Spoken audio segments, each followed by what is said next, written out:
હર હર મહાદેવ હર મિત્રો આજે આપણે આવી ગયા છીએ ઉજ્જૈન નગરી કે મહાકાલ નગરીમાં આવી ગયા છીએ.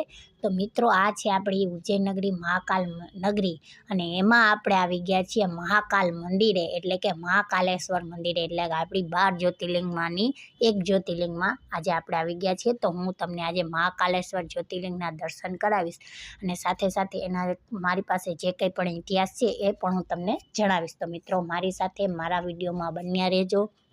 મારી ચેનલને લાઇક કરજો, શેર કરજો અને સબસ્ક્રાઈબ કરજો અને હા, બેલ આઇકન દબાવવાનું ભૂલતા નહીં, જેથી કરીને કોઈ પણ નવા વિડીયો આવે તો સૌથી પહેલાં તમને નોટિફિકેશન મળી રહે. તો મિત્રો આ છે આપણું ઉજ્જૈન નગરી અને આ છે એનો જે રોડ એટલે કે મંદિર પાસેની નજીકનો રસ્તો છે કે જ્યાં બજાર જેવું છે, નાની એવી બજાર છે કે અહીંયા જે બધી વસ્તુઓ વેચાઈ રહી છે અને બજારમાં. અને જુઓ અહીંયા મહાકાલેશ્વરનો મોટો એવો ફોટો પણ અને પ્રાચીન એવો વડલો પણ અહીંયા બિરાજે છે કે જે એને ખૂબ પ્રાચીન વડલો તરીકે પૂજાય પણ છે મિત્રો.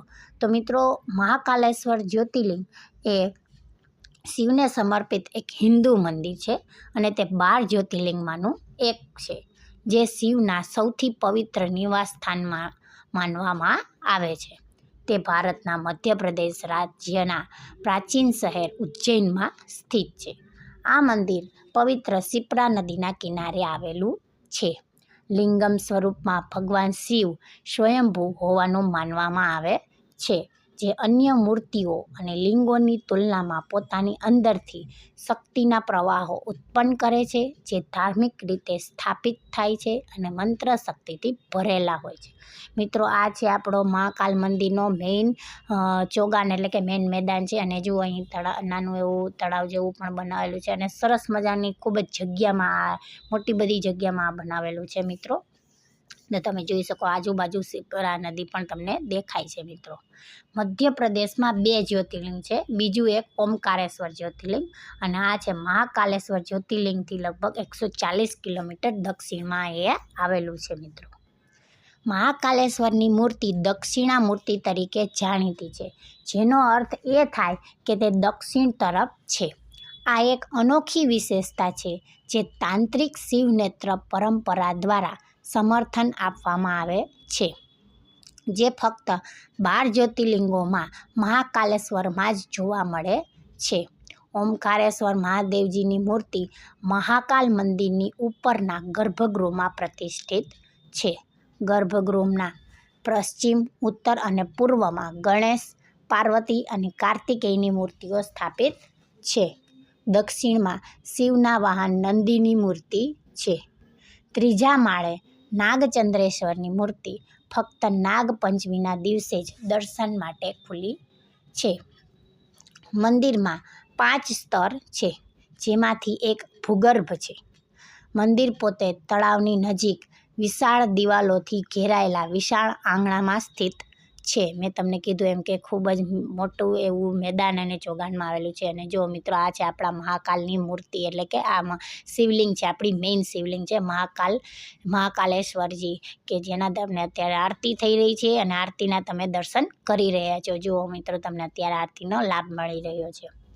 તો મંદિર પોતે તળાવની નજીક વિશાળ દિવાલોથી ઘેરાયેલા વિશાળ આંગણામાં સ્થિત છે. શિખર અથવા શિખર શિલ્પકૃતિથી શણગારેલું છે. પિત્તળના દીવા ભૂગર્ભ ગર્ભગૃહ તરફ જવાનો માર્ગ પ્રકાશિત કરે છે. એવું માનવામાં આવે છે કે અહીં દેવતાને અર્પણ કરવામાં આવતો પ્રસાદ અન્ય બધા મંદિરોથી વિપરીત ફરીથી અર્પણ કરી શકાય છે. સમયના પ્રમુખ દેવતા શિવ તેમના બધા વૈભવમાં ઉજ્જૈન શહેરમાં શાશ્વત રીતે શાસન કરે છે. મહાકાલેશ્વરનું મંદિર તેનો શિખર આકાશમાં ઊંચો છે. આકાશ રેખા સામે એક પ્રભાવશાળી અગ્રભાગ તેના મહિમા સાથે આદિકાળના વિસ્મય અને આદરને ઉત્તેજિત કરે છે. મહાકાલ શહેર અને તેના લોકોના જીવન પર પ્રભુત્વ ધરાવે છે. આધુનિક વ્યસ્તતાઓની વ્યસ્ત દિનચર્યા વચ્ચે પણ અને પ્રાચીન હિન્દુ પરંપરાઓ સાથે એક અતૂટ જોડાણ પૂરું પાડે છે. મહાશિવરાત્રિના દિવસે મંદિર પાસે એક વિશાળ મેળો ભરાય છે અને રાતભર પૂજા ચાલુ રહે છે. રામ મંદિરની પાછળના ભાગમાં પાલકી દ્વારા પાછળ આ મંદિરમાં અવંતિકા દેવી એટલે કે ઉજ્જૈન શહેરની દેવી તરીકે ઓળખાતું પાર્વતીનું મંદિર છે. મહાકાલેશ્વર મંદિર જ્યોતિર્લિંગ એ કુલ 12 જ્યોતિર્લિંગમાંથી એક છે, જેની પૂજા ભારતભરના 12 મંદિરોમાં થાય છે. શિવ પુરાણ અનુસાર શિવ એક સમયે બ્રહ્મા વિષ્ણુ પર પોતાનું સર્વોપરિતા સ્થાપિત કરવા માટે પ્રકાશના અગ્નિસ્તંભ અથવા જ્યોતિર્લિંગ તરીકે પ્રગટ થયા હતા. જ્યોતિર્લિંગ એ સર્વોચ્ચ અખંડ વાસ્તવિકતા છે, જેમાંથી શિવ આંશિક રીતે દેખાય છે. એવું માનવામાં આવે છે કે જ્યોતિર્લિંગ મંદિરો એવા સ્થાનો છે જ્યાં શિવ પ્રકાશના અગ્નિસ્તંભ તરીકે પ્રગટ થયા હતા. 12 જ્યોતિર્લિંગ સ્થળોમાંથી દરેકને પ્રમુખ દેવતાનું નામ આપવામાં આવ્યું છે. દરેકને શિવનું અલગ અલગ સ્વરૂપ માનવામાં આવે છે. આ બધા સ્થળોએ પ્રાથમિક છબી લિંગમ છે, જે અનાદિ અને અનંત સ્તંભનું પ્રતિનિધિત્વ કરે છે, જે શિવના અનંત સ્વભાવનું પ્રતીક છે. શક્તિપીઠો આ મંદિર 18 મહાશક્તિપીઠમાંના એક તરીકે પૂજનીય છે. શક્તિપીઠો એવા મંદિરો છે જ્યાં શક્તિની હાજરી હોવાનું માનવામાં આવે છે, કારણ કે શિવજી એ સતી દેવીના શબને વહન કર્યું હતું ત્યારે તેના શરીરના ભાગો પડી ગયા હતા. 51 શક્તિપીઠોમાંથી દરેકમાં શક્તિ અને કાલ ભૈરવના મંદિરો છે. સતી દેવીનો ઉપરનો હોઠ અહીં પડ્યો હોવાનું કહેવાય છે અને શક્તિને મહાકાલી કહેવામાં આવે છે. પુરાણો અનુસાર ઉજ્જૈન શહેર અવંતિકા તરીકે ઓળખાતું હતું અને તેની સુંદરતા અને ભક્તિના કેન્દ્ર તરીકેની સ્થિતિ માટે પ્રખ્યાત હતું. તે એવા પ્રાથમિક શહેરોમાંનું એક હતું જ્યાં વિદ્યાર્થીઓ પવિત્ર ગ્રંથોનો અભ્યાસ કરવા જતા હતા. દંતકથા અનુસાર ઉજ્જૈનનો ચંદ્રસેન નામનો એક શાસક હતો, જે શિવનો પવિત્ર ભક્ત હતો અને હંમેશા તેમની પૂજા કરતો હતો. એક દિવસ શ્રીખર નામનો એક ખેડૂત છોકરો મહેલના મેદાનમાં ચાલી રહ્યો હતો અને તેણે રાજાને શિવનું નામ લેતા સાંભળ્યા અને તેની સાથે પ્રાર્થના કરવા માટે મંદિરમાં દોડી ગયો. જોકે રક્ષકોએ તેને બળજબરીથી દૂર કર્યો અને ક્ષિપ્રા નદી પાસે શહેરની બહાર મોકલી દીધો. ઉજ્જૈનના હરીફો મુખ્યત્વે રાજા રિપુદમન અને પડોશી રાજ્યોના રાજા સિંહાદિત્યએ આ સમયે રાજ્ય પર હુમલો કરવાનો અને તેના ખજાના પર કબજો કરવાનો નિર્ણય લીધો. આ સાંભળીને શ્રીખરે પ્રાર્થના કરવાનું શરૂ કર્યું અને આ સમાચાર વૃદ્ધિ નામના પૂજારીને ફેલાઈ ગયા. આ સાંભળીને તે ચોંકી ગયો અને તેના પુત્રોની તાત્કાલિક વિનંતી પર ક્ષિપ્રા નદી પર શિવને પ્રાર્થના કરવાનું શરૂ કર્યું. રાજાઓએ હુમલો કરવાનું પસંદ કર્યું અને સફળ થયા. બ્રહ્મા દ્વારા અદૃશ્ય રહેવાનું વરદાન પામેલા શક્તિશાળી રાક્ષસ દૂષણની મદદથી તેઓએ શહેર લૂંટ્યું અને ભગવાન શિવના બધા ભક્તો પર હુમલો કર્યો. પોતાના અસહાય ભક્તોની વિનંતી સાંભળીને શિવ પોતાના મહાકાલ સ્વરૂપમાં પ્રગટ થયા અને રાજા ચંદ્રસેનના શત્રુઓનો નાશ કર્યો. તેમના ભક્તો શ્રીખર અને વૃદ્ધિની વિનંતી પર શિવ શહેરમાં રહેવા અને રાજ્યના મુખ્ય દેવતા બનવા અને તેના શત્રુઓથી તેનું રક્ષણ કરવા અને તેના બધા ભક્તોનું રક્ષણ કરવા સંમત થયા. તે દિવસથી શિવ તેમના પ્રકાશ સ્વરૂપમાં મહાકાલ સ્વરૂપમાં શિવ અને તેમની પત્ની પાર્વતીની શક્તિઓથી સ્વયં રચાયેલા લિંગમાં નિવાસ કરવા લાગ્યા. શિવે તેમના ભક્તોને આશીર્વાદ પણ આપ્યા અને જાહેર કર્યું કે જે લોકો આ સ્વરૂપમાં તેમની પૂજા કરશે તેઓ મૃત્યુ અને રોગોના ભયથી મુક્ત થશે.